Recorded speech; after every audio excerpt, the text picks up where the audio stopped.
नमस्कार, मैं विक्रम सिंह। बच्चों, अब इस चैप्टर में यानी कि विद्युत रसायन में या इलेक्ट्रोकेमिस्ट्री में बहुत सारे न्यूमेरिकल्स मिलेंगे। कुछ ऐसे भी टॉपिक मिलेंगे, कुछ ऐसी चीज़ें मिलेंगी जिनको सीखना आपके लिए बहुत ज़रूरी है। मैं पूरी कोशिश करूँगा कि अब जो है इस चैप्टर के इन बातों को सीखें, पढ़ें और अपने नोट्स में नोट करें। एक बात और, जैसे आज की क्लास शाम को अब जाएंगे तो आपको मिलने वाला है लाइव क्लास चैप्टर 4 का। तो आप ये मत सोचिएगा, कुछ बच्चों के दिमाग में रहते हैं कि सर कैसे करें, तो मैं आपको बताना चाहूँगा चैप्टर 3 के बाद जब कंप्लीट हो गया उस तरफ की लाइव वाली क्लास, तो अब ये पूरे रिकॉर्डेड क्लास आपको मिलते रहेंगे। तो इसमें क्या होगा कि हम जब तक हमें लगता है कि आपको कुछ ना कुछ बताना चाहिए, पढ़ाना चाहिए, तब तक ये क्लासेस, ये वीडियोज़ आगे बढ़ते रहेंगे। तो इसके लिए क्या होता है, कभी भी किसी चैप्टर को आप अपनी कंप्लीट तैयारी मत मानिए। कंप्लीट तैयारी का मतलब यह है कि आप जब तक सेटिस्फाई ना हो जाएं उस चैप्टर से, जब तक आपको लगने लगे कि मैं पूरी तरह सीख गया हूं, तो तब तक कुछ क्वेश्चंस के आधार पे उनके आंसर देने की कोशिशें हमें करते रहनी चाहिए और पढ़ाई करते रहना चाहिए। वैसे तो यह चैप्टर कंप्लीट हो गया है हमारी तरफ से, लेकिन उनके प्रश्नों को हल कराना है और तैयार करना है आपको एग्जाम के लिए। तो इसके लिए आप हमारे साथ चलिए और अपनी कॉपी ओपन करिए और देखिए कुछ प्रश्न हम कैसे हल करें। तो सबसे पहले मैं एक प्रश्न लेके आता हूं। ये प्रश्न आप ठीक से पढ़िएगा। प्रश्न क्या लिखा है जरा देखिए। निम्नांकित उत्पाद प्राप्त करने के लिए कितने कूलाम आवेश आवश्यक होगा। यहां पर दो प्रश्न दिए गए हैं। प्रश्न एक है, गलित कैल्शियम क्लोराइड से 20 ग्राम कैल्शियम प्राप्त करना है, और दूसरा दिया गया है गलित Al2O3 से 50 ग्राम एल्यूमिनियम प्राप्त करना है।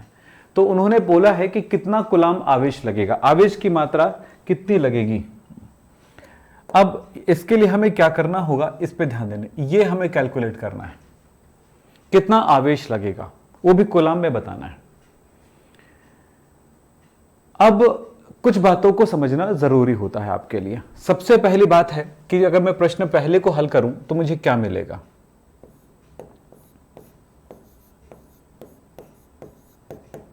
प्रश्न पहले हल करता हूं तो मुझे यह नजर आता है CaCl2 गलित है। ये कैसा है, गलित। गलित यानी पिघला हुआ।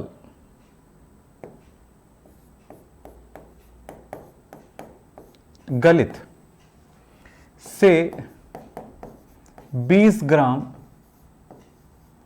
कैल्शियम प्राप्त करना है।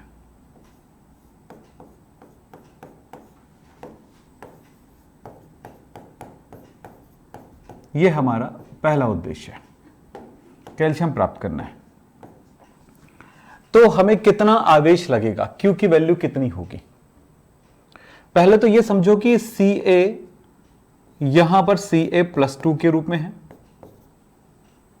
इससे मुझे प्राप्त करना है Ca। तो इसके लिए क्या करना पड़ेगा, इनका अपचयन करना पड़ेगा। ये 2 इलेक्ट्रॉन लेगा, 2 धन है, 2 इलेक्ट्रॉन लिया, आवेश 0 हो गया। इससे क्या अर्थ निकलता है जरा समझेंगे कि 2 मोल इलेक्ट्रॉन लगेंगे। कितना लगेगा, देखो 2 मोल इलेक्ट्रॉन है, 2 मोल इलेक्ट्रॉन है। ये जरा समझे, ये कितना इलेक्ट्रॉन है, 2 मोल इलेक्ट्रॉन है। 2 मोल इलेक्ट्रॉन यानी यहां पर कितना ये मिल रहा है, 1 मोल कैल्शियम लग रहा है, कैल्शियम मिल रहा है।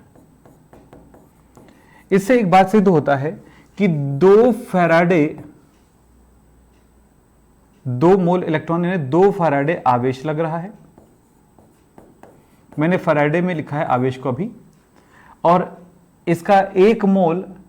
अच्छा, अब इसके बारे में क्या पता है कैल्शियम के बारे में। कैल्शियम का परमाणु क्रमांक 20 और परमाणु भार 40 होता है। सारे बच्चों को यह पता होना चाहिए।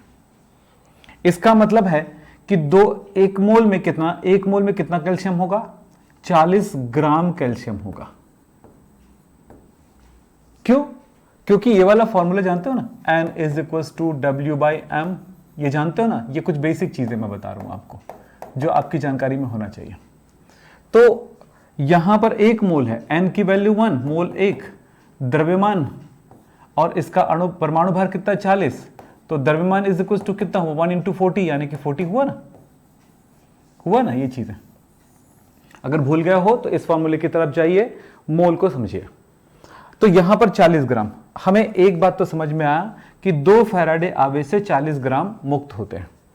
20 ग्राम मुक्त होने के लिए कितना लगेगा, तो हमें यह पता चल गया है 40, देखिए 2 फैराडे से 40 ग्राम मुक्त होता है, 2 फैराडे आवेश से 40 ग्राम मुक्त होता है। तो यहां पर लिखा हुआ है 40 ग्राम प्राप्त करना, तो 40 ग्राम मुक्त करने के लिए 2 फैराडे लगता है। चूंकि 40 ग्राम कैल्शियम मुक्त करने के लिए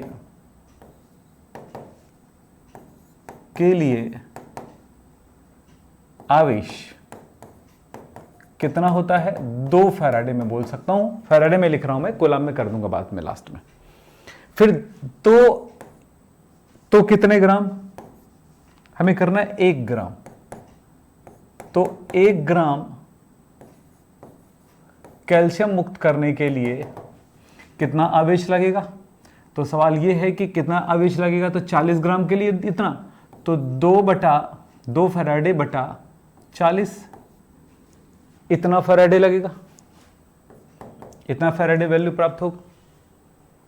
1 ग्राम मुझे कैल्शियम करना है, 40 ग्राम के लिए 2 फैराडे, तो 1 ग्राम के लिए तो 2 बटा 40, इसीलिए आपको 20 ग्राम, कितना 20 ग्राम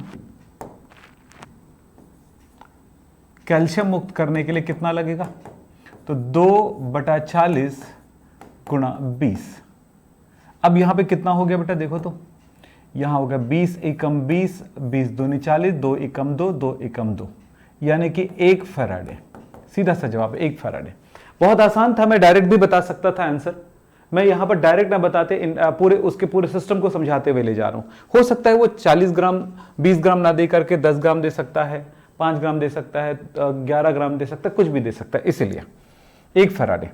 अब आप ये जानते हो कि 1 फैराडे इज इक्वल टू कितना कूलम होता है, 96,500 कूलम होता है। तो हमें आंसर में लगेगा, ये आंसर है 96,500 कूलम हमें आवेश की आवश्यकता होगी, सीधा सा जवाब है। यानी कि 1 फैराडे विद्युत की आवश्यकता होगी, या यूं कह सकते हैं कि 40, या यूं कह सकते हैं कि इतने कूलम विद्युत की आवश्यकता होगी। यह प्रश्न को आप डायरेक्ट भी बोल सकते थे, कैसे, 2 फैराडे से 40 ग्राम, तो इसका आधा हुआ 20, तो 20 ग्राम से के लिए कितना लगेगा, 1 फैराडे लगेगा। डायरेक्ट बोल सकते थे, हवा में बात कर सकते थे, लेकिन हमें कुछ उसको समझना जरूरी होता है, कैसे हल करना है, इनको देख सकते हैं। या दूसरा शॉर्ट तरीका भी अपनाना चाहें तो मैं अपना के दिखाता हूं आपको, आप परेशान मत होइए, बड़ा अच्छा तरीका बताता हूं आपको। ऐसा भी हो सकता है। देखिए क्या कर सकते हैं,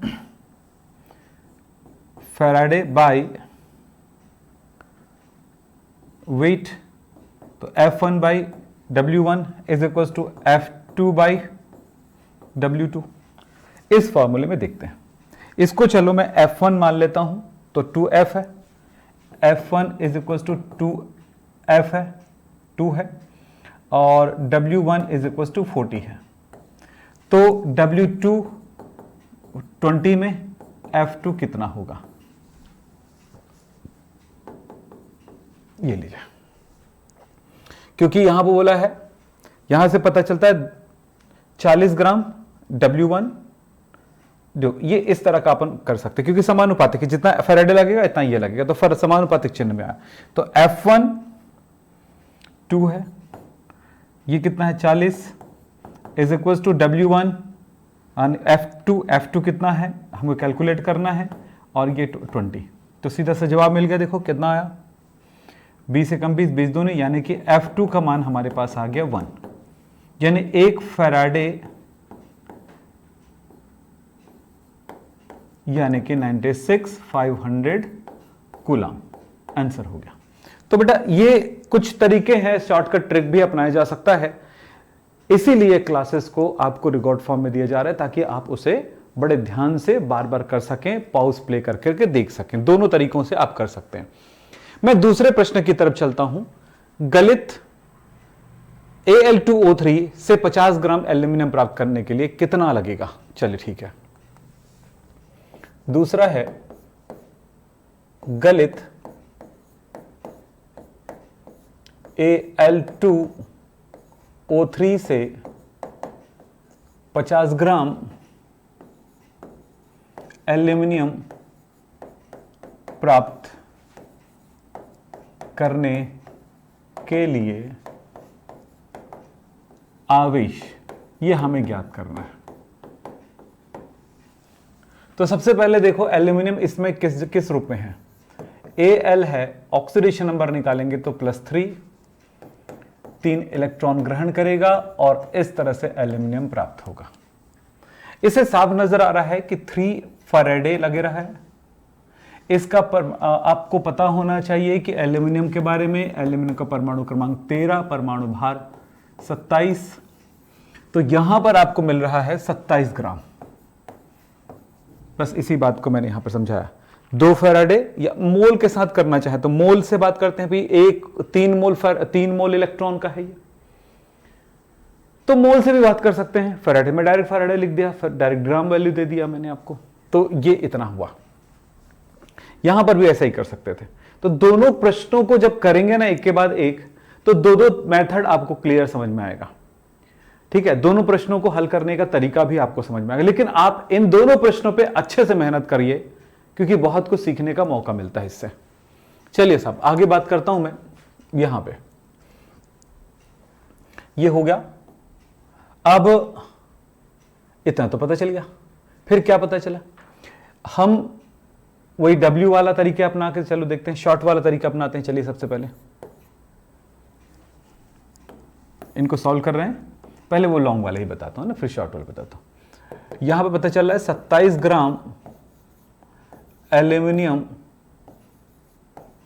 मुक्त करने के लिए आवेश 3 फैराडे। तो 1 ग्राम एल्यूमिनियम मुक्त करने के लिए आवेश कितना होगा? तो 3/27 फैराडे लगेगा। इसलिए 50 ग्राम को मुक्त करने के लिए कितना आवेश लगेगा? तो 3/27 × 50। तो हमारे पास कितना हुआ? सॉल्व किए तो 3 एकम 3, 3 × 27, तो 9 × 28, 9 × 48, 45 है ना, 5 × 45 तो कितना हो गया? 45 कब हो गया? यानी कि 5, फिर 5 बचेगा, यानी कि 5.55 या 56 फैराडे लगेगा। इतना फैराडे आपको पास लगेगा। ठीक है, तो ये हो गया आपका। अब ये तो फैराडे में हो गया। अब आपको इसको कूलाम में कन्वर्ट करना है, तो कैसे करेंगे? चूंकि आप जानते हो 1 Faraday is equal to 96,500 coulomb होता है। तो इतना कितना होगा? तो ये होगा, अतः ये कितना हो जाएगा? 5.56 इंटू 96,500, इसका कूलाम वैल्यू इतनी हो जाएगी। तो कितनी हो जाएगी? इंटू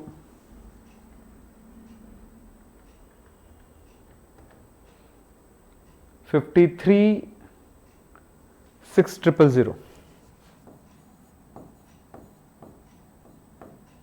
111.1 कर सकते हैं।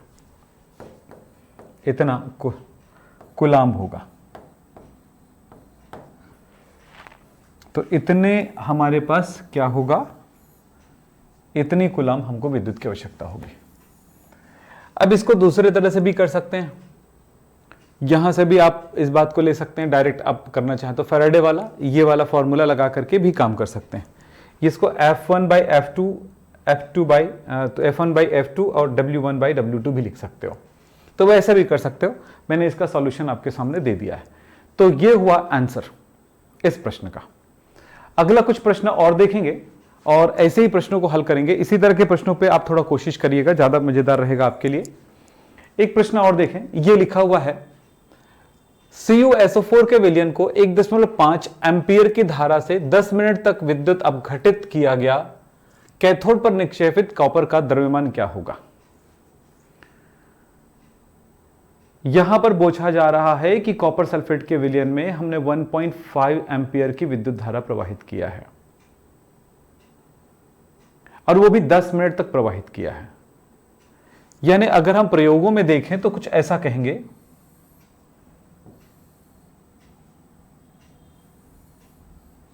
ये एक पात्र है, CuSO4 का एक्वस सॉल्यूशन है, इसमें मैंने इलेक्ट्रोड डुबा दिया,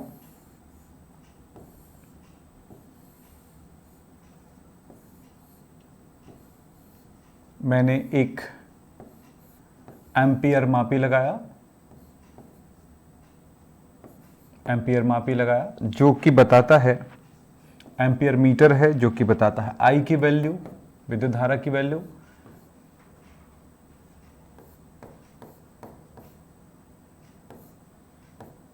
प्लस माइनस, ये लीजिए ये प्लस हो गया, ये माइनस हो गया। इलेक्ट्रॉन के बहाव को हम लोग दर्शाते हैं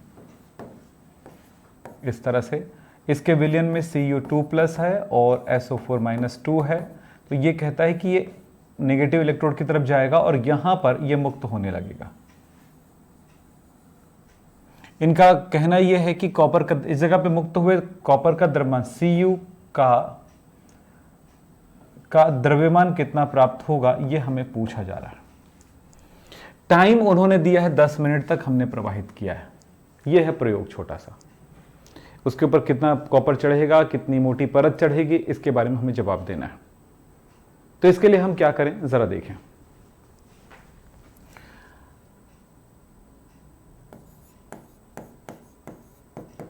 हमें दिया गया है, क्या दिया गया है, ampere value I is equal to 1.5 ampere, विद्युत धारा, टाइम 10 मिनट, इनटू हम 60 कर दें तो 600 सेकंड हो गया। कॉपर कितना वहां पर निक्षेपित होगा, तो इसके लिए हमें ज्ञात करना है, फाइंड करना है।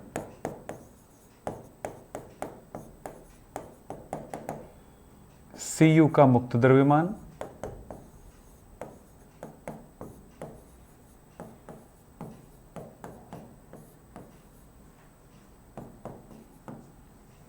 सूत्र हमारा होगा फैराडे के प्रथम नियम के अनुसार, W is equal to ZIT। आप इसको जानते हैं, तो यहां पर Z के बारे में भी जानते हैं, उस Z के लिए होगा E by 96,500 into I into T।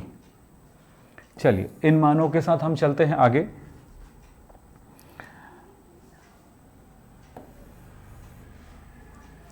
तुल्यांकी भार, चूंकि कॉपर है तो कॉपर का तुल्यांकी भार, हमके बाद कुल कॉपर के बारे में क्या पता है, Cu के बारे में पता है 2963.5 इसका परमाणु भार है। तो इस आधार पर हमारे पास हो जाएगा E, तुल्यांकी भार होगा 63.5 बाई 2। ऐसा क्यों? ऐसा इसलिए क्योंकि कॉपर की संयोजकता कितना है यहां पर, Cu का +2, तो ये बाई 2 होगा। तो E का वैल्यू हमें मिल चुका है 31.75। ये हमें कुछ जानकारी यहां से मिलता है। इन सारे मानों को हम यहां पर रखते चलते हैं। W is equal to 31.75 into 1.5 into 600 by 96,500। इस बेस पर हमारे पास क्या वैल्यू आएगा, चेक करें, कैलकुलेट कर लेते हैं। चलिए, ये दोनों जीरो यहां से कट गया। अब कैलकुलेट करते हैं, चलिए कितना आता है, करो करो कैलकुलेट।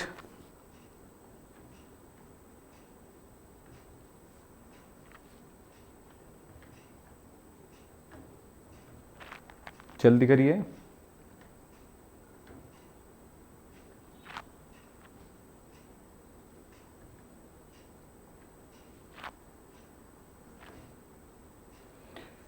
.296 इसका वैल्यू आ रहा है 0.296 ग्राम। इतना ग्राम अगर कॉपर पर हमने 10 मिनट तक 1.5 एम्पियर का विद्युत धारा प्रवाहित किया तो उस इलेक्ट्रोड पर कॉपर मुक्त होने वाला है 0.296 ग्राम कॉपर मुक्त होगा।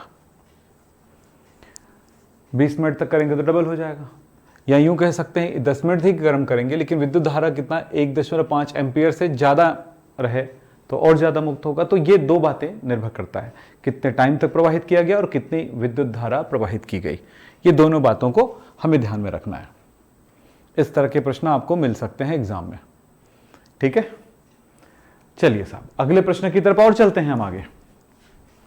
बिल्कुल बेटा, इसको आप धीरज से बिल्कुल अपनी कॉपी में नोट करेंगे, हल करेंगे, आपके लिए बहुत अच्छा रहेगा, ध्यान रखेंगे। अगला प्रश्न हम चलते हैं यहां पे।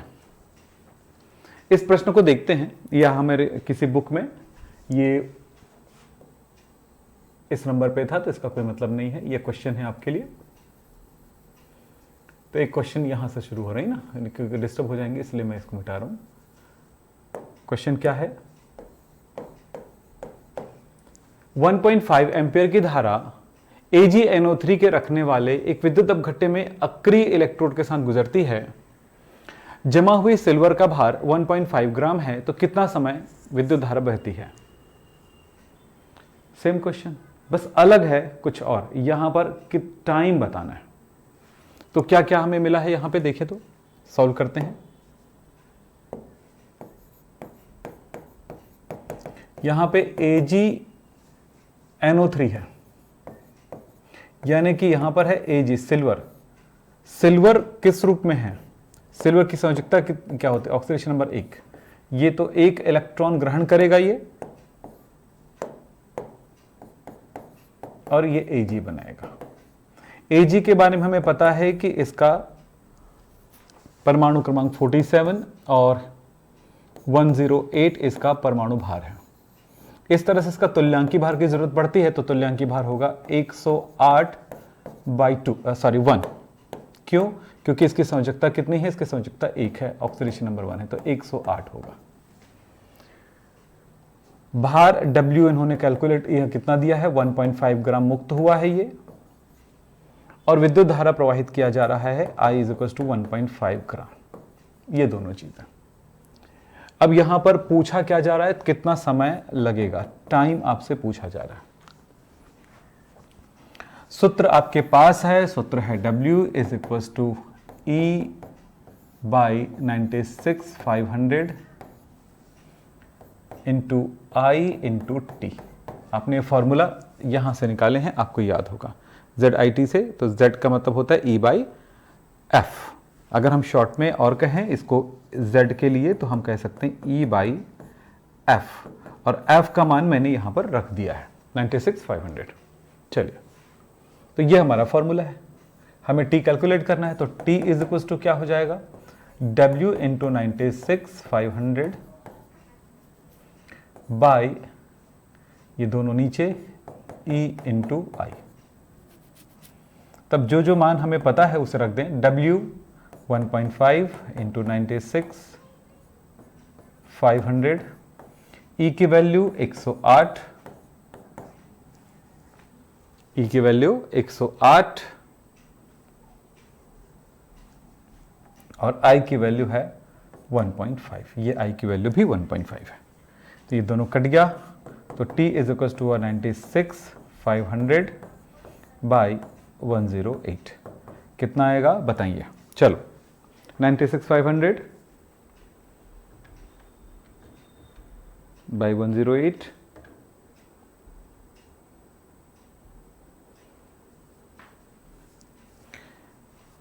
893.5 ये सेकंड है। अगर इसको सेकंड में कन्वर्ट करेंगे तो क्या करना पड़ेगा,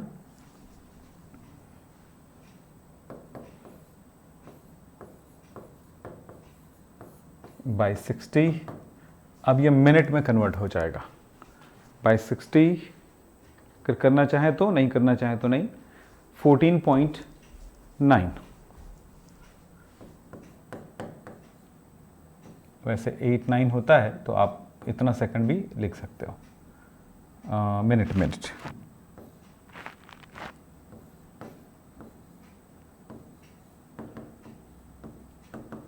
मिनट्स, ये इसका आंसर होता है।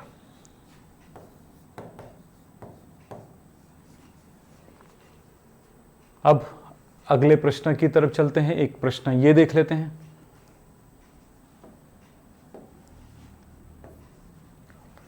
प्रश्न क्या लिखा है जरा देखें, ठीक से पढ़ें तो आपको सब कुछ समझ में आ जाएगा। और मुझे लगता है कि ऐसे प्रश्न आप बना भी चुके होंगे, तो एक बार देखो क्या लिखा है। निम्नलिखित सेल के मानक ईएमएफ की गणना कीजिए। मानक ईएमएफ की गणना कीजिए, अच्छा सा प्रश्न है। यानी आपको ई नॉट की वैल्यू, सेल का विद्युत वाहक बल ज्ञात करना है। Zn से Zn2 प्लस, Cu2 प्लस से Cu में कन्वर्जन हो रहा है। जिंक और कॉपर का इलेक्ट्रोड विभव दिया गया है। सो मुझे नहीं लगता है कि आप नहीं बना पाएंगे। चलिए बताइए कैसे बनाएंगे, बोलो।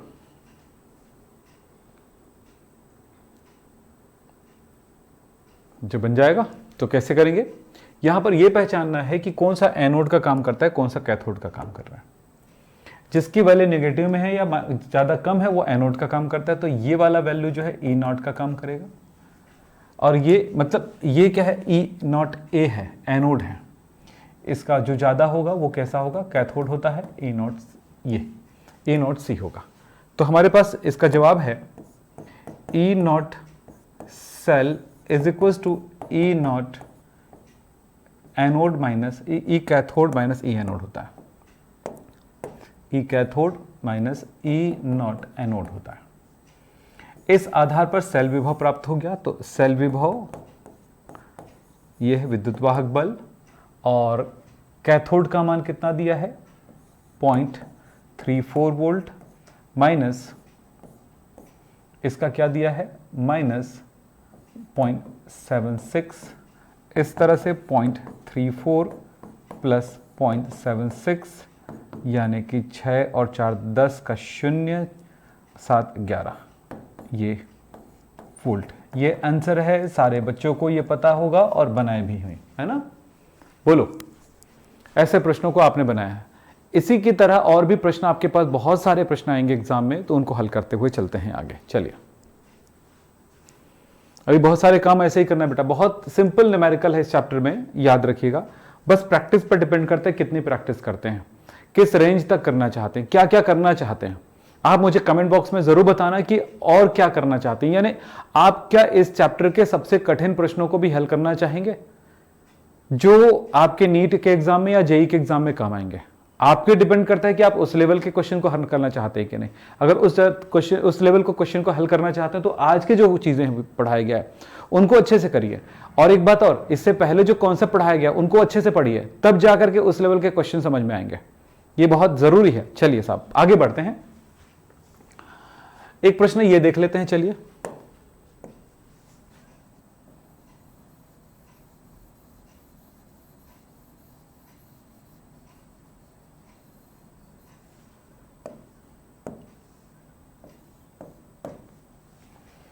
एक सेल कॉपर व सिल्वर इलेक्ट्रोडों के मध्य निम्न प्रकार से बनाया गया है। और बोला गया यदि दोनों अर्ध सेल मानक परिस्थितियों में कार्य करते हैं तो सेल का ईएमएफ ज्ञात कीजिए। दोनों की वैल्यू बता दी गई है। यहां पर भी सेम प्रश्न है, अब बस चेंज हुआ है इलेक्ट्रोड। जवाब क्या हो सकता है?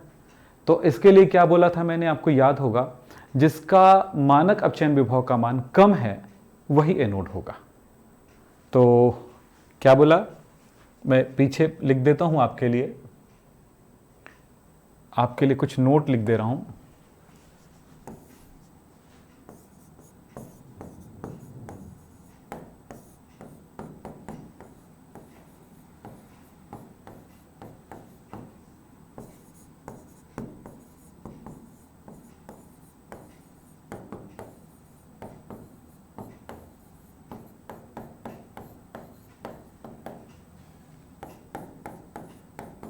ये आपके लिए, कहीं भूल ना जाए इसलिए मैंने लिख दिया। यहां पर देखिए किसका कम है, वो एनोड होगा। ये है 0.34 प्लस में है और ये 0.80 ये भी प्लस में है। तो जो कम वैल्यू है प्लस में वो ये है। तो ये E anode, E not anode हो गया, और इसका वैल्यू ज़्यादा है तो E naught C, sorry E naught C, ये कैथोड हो गया। अब सीधा आंसर करते हैं। E not cell is equal to E naught cathode minus E not anode. Cathode की वैल्यू कितनी दी गई है, देखें, कैथोड की वैल्यू है प्लस 0.80 माइनस एनोड का प्लस 0.34, इसका मतलब हुआ 0.80 माइनस 0.34। 8 में 4 गया 6, 6, और मतलब सॉरी 8 में बोलता हूँ, 10 में 4 गया 6 और 8 में 4 गया 4, तो ये हो गया 46.46 वोल्ट। इतनी विद्युत मिलेगी आपको। ये हुआ इसका आंसर।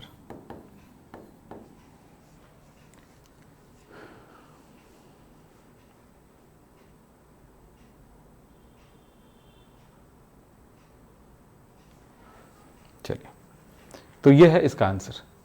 ऐसे और भी प्रश्न हो सकते हैं, चलो देखते हैं। एक और प्रश्न लिखें तो इस प्रश्न को देखिए कैसे बनेगा। सेम टाइप के कुछ प्रश्न मैं लेके आ रहा हूं आपके लिए।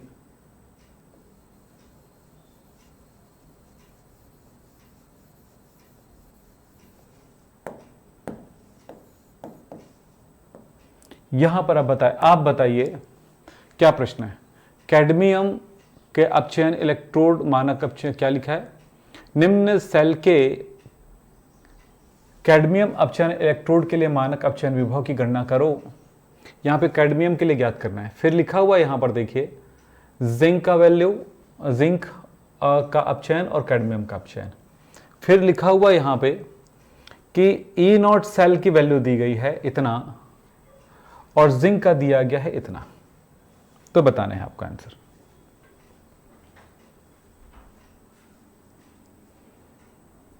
क्या करेंगे इसके लिए? क्या है, आप यहां पर समझो दो बातें। ये पहले इसको दिया है जिंक को, फिर बाद में इनको दिया है। तो जो लेफ्ट साइड में होता है ना वो एनोड होता है और राइट साइड में होगा वो कैथोड के लिए। तो यहां पर भी पता चल गया। हमारे पास जो दिया गया है वो क्या क्या चीज है,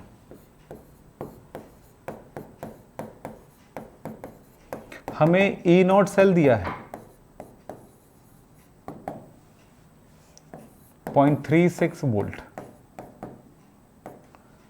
अब और जिंक का वैल्यू दिया गया, तो ये जिंक जो है यहां पर क्या काम कर रहा है, एनोड का काम कर रहा है। ई नॉट एनोड कितना दिया गया, -76 वोल्ट। अब हमें कैलकुलेट करना है ई नॉट कैथोड।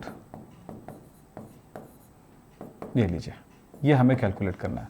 फॉर्मूला तो आपके लिए आसान है, E not cell is equal to E naught cathode minus E not anode. जो वैल्यू दिया गया है आपको क्या कैलकुलेट करना है बेटा, ये कैलकुलेट करना है कैथोड। एनोड का तो वैल्यू दी गई, तो क्या होगा, E naught cathode is equal to, ये यहां पर आने पर ई नॉट सेल, ये इस तरफ आने पर प्लस हो गया, ई नॉट एनोड हो गया। ए नॉट कैथोड की वैल्यू और ये कैथोड की वैल्यू किसके लिए है आपको क्लियर पता है। तो चलिए वैल्यू पुट करते हैं। तो इसका मान कितना दिया है सेल का, 0.36 प्लस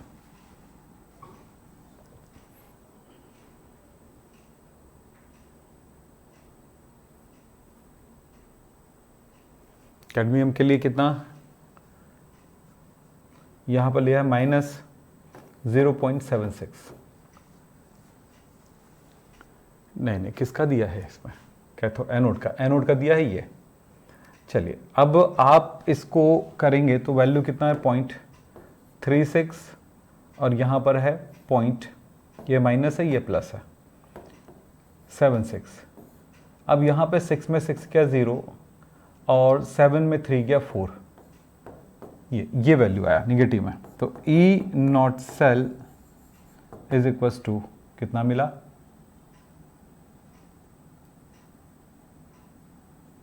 -0 वोल्ट। इस जगह पे ऐसा वैल्यू मिल रहा है, 36 में है,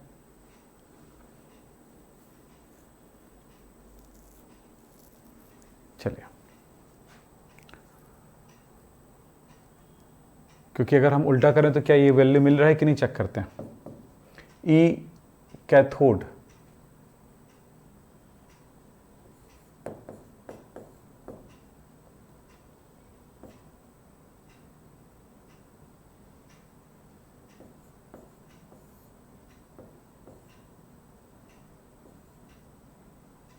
नहीं, यहाँ पे थोड़ा सा आपको गलत नज़र आ रहा है, चेक कर लेते हैं एक बार, ठीक है। छोटा सा तो काम है पर कुछ चीज़ें गलत ना हो जाए, ये ज़रूर ध्यान देंगे। पहली बात क्या नज़र आ रहा है, एनोड की वैल्यू दिया गया है, कैथोड का वैल्यू ये हो गया,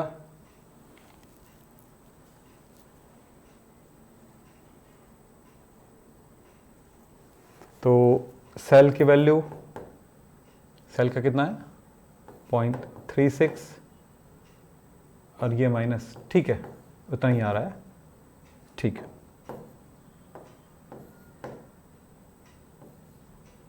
-76.40 वोल्ट माइनस आंसर।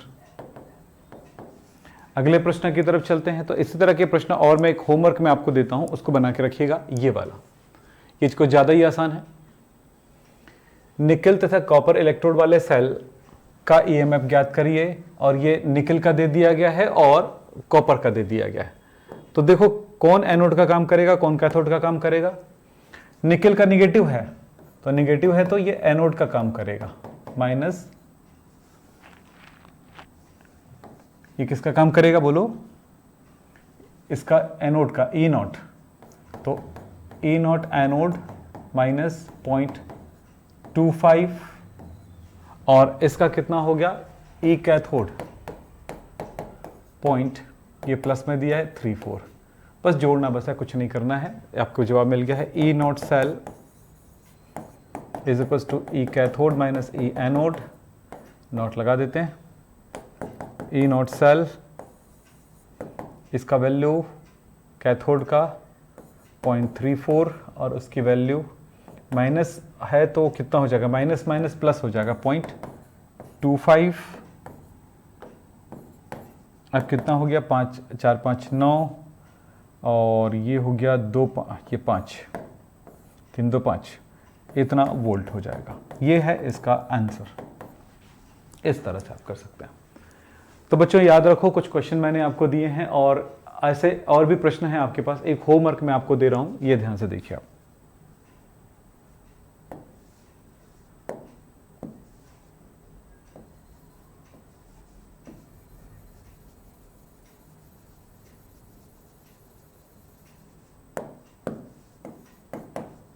ये आपका होमवर्क है, प्रश्न बना के देखिए। ये बना नहीं बने कोई प्रॉब्लम नहीं है, लेकिन आपको एक क्वेश्चन होमवर्क मिल रहा है, तो जितना प्रश्न आपको दिया कि उनको बनाने आपको आना चाहिए। तो आज की बातें यहीं पर समाप्त करेंगे, लेकिन अगले क्लास के लिए आप जरूर मुझे कमेंट करके बताइएगा कि आज के प्रश्नों को आपने हल किया है कि नहीं। उनको कोशिश करेंगे तो समझ में आएगा। मैं पहली बात बोल रहा हूँ, बिना कोशिश के कुछ भी समझ में आएगा, क्योंकि बहुत आसान क्वेश्चन है, लेकिन ऐसे प्रश्नों को करने के लिए आप में आनी चाहिए, ताकि एग्जाम में जब जाएं तो ऐसे प्रश्नों को हल कर सकें। और किस किस तरह के एग्जाम में प्रश्न आते हैं उनके बारे में भी बात करेंगे अगली क्लास में। तो आप जानते हैं ये क्लास रिकॉर्डेड रहता है, रिकॉर्ड करके देते हैं, ताकि आप इसमें अपने मन से पॉज कर सकें, प्ले कर सकें और आराम से पढ़ सकें। याद रखना, जब तक रिकॉर्डेड क्लासेस नहीं पढ़ेंगे, यानी जो क्लास लाइव हो जाता है वो भी रिकॉर्डेड फॉर्म में आ जाता है, तो जो भी क्लास हमारे चैनल में अवेलेबल है उनको नहीं करेंगे तो आपको वो पढ़ने की आदत ही नहीं बनेगी और आप इस साल को बहुत बेहतर नहीं बना पाएंगे। हम पूरी कोशिश कर रहे हैं कि YouTube को बिल्कुल हम ऐप की तरह, एजुकेशन ऐप की तरह पढ़ा रहे हैं, यानी आप समझ लो जो पेड कोर्स में देते हैं वो आपको पूरी तरह फ्री में आपके YouTube पर डाला जा रहा है। तो आज की बातें यहीं पे समाप्त करते हैं। नमस्कार, धन्यवाद।